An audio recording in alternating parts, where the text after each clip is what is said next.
এই প্রচণ্ড গরমে আমাদের তো এমন কোথাও যেতে ইচ্ছে করে যেখানে আমাদের চারিদিকে থাকবে বরফ আর শুধু মাঝখানে থাকবো আমরা, তাই না? আর বরফের কথা মাথায় এলে আমাদের সব থেকে আগে তো মনে আসে সিকিমের কথা, তাই তো? কিন্তু শুধু বরফের কথা ভেবে আনন্দ পেলে বা সিকিমের কথা মাথায় এলেই তো হবে না, সেখানে কিভাবে যাব, কোথায় থাকবো সেসবও তো জানা প্রয়োজন। তাই চলুন আজ সেই সম্পর্কে আপনাদের কিছু তথ্য দিই। আপনি আপনার শহর থেকে প্রথমেই ট্রেনে বা বাসে করে পৌঁছে যান এনজিপি স্টেশনে। স্টেশন থেকে বেরিয়েই আপনারা দেখতে পাবেন প্রচুর শেয়ার ট্যাক্সি বা রিজার্ভ গাড়ি রয়েছে, যেগুলোতে করে আপনারা পৌঁছে যেতে পারেন গ্যাংটক। শেয়ার ট্যাক্সিতে জনপ্রতি ভাড়া লাগে 500 টাকা করে। শেয়ার ট্যাক্সিগুলো আপনাকে পৌঁছে দেবে দেওরালি স্ট্যান্ডে, আর সেখান থেকে আপনাকে আবার ছোট গাড়ি ভাড়া করে পৌঁছে যেতে হবে শহরের মধ্যে।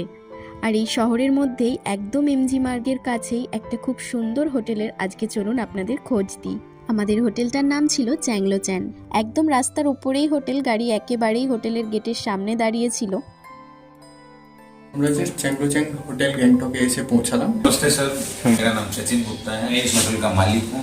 अच्छा। हमारे यहाँ पे टोटल 2 होटल है, एक ये है और एक दूसरी तरफ है। अच्छा। यहाँ से आपका एमजी मार्ग 100 मीटर वॉकेबल डिस्टेंस है। পুরো হোটেলের ট্যুরটা একটু হোটেলটা বেশ সুন্দর, পরিষ্কার পরিচ্ছন্ন, খুব সুন্দর গোছানো। আর এই হোটেলটা থেকে রোপওয়ে আর এমজি মার্গ দুটোই ওই মোটামুটি 2 থেকে 2.5 মিনিট হাঁটা পথের দূরত্বে ছিল। সব থেকে ভালো ছিল এই হোটেলের স্টাফরা, ভীষণ ভালো সার্ভিস এদের, আর এদের রান্নাবান্নাও ভীষণ সুন্দর ছিল। এদের ডাইনিং এরিয়াটা রয়েছে নিচে গ্রাউন্ড ফ্লোরে, আপনি চাইলে এখানে এসেও খেতে পারেন অথবা আপনার রুমে বসেও খেতে পারেন। আমাদের রুম ছিল ফার্স্ট ফ্লোরে, চলুন আমাদের রুমটা কিরকম ছিল আপনাদের সাথে শেয়ার করে নিই। এটাই হলো আমাদের রুমটা। ঢুকেই প্রথমেই ছিল বাথরুম। বাথরুম ভীষণ পরিষ্কার পরিচ্ছন্ন ছিল, গিজার অ্যাভেলেবেল ছিল। রুমটাও খুব সুন্দর ছিল, তবে হ্যাঁ, রুম থেকে কোনো ভিউ ছিল না, তবে রুমটা কিন্তু খুব সুন্দর পরিষ্কার পরিচ্ছন্ন, সাজানো গোছানো ছিল। আর এই রুমগুলোর রেট সিজন ওয়াইজ ওঠানামা করে 1000 থেকে 2000 এর মধ্যে পার ডে। তো এই ছিল এমজি মার্গের একদম কাছেই একটি হোটেলের খোঁজ। আজকের মতো ভিডিওটা তাহলে এখানেই শেষ করছি। দেখা হবে নতুন একটি ভিডিওতে।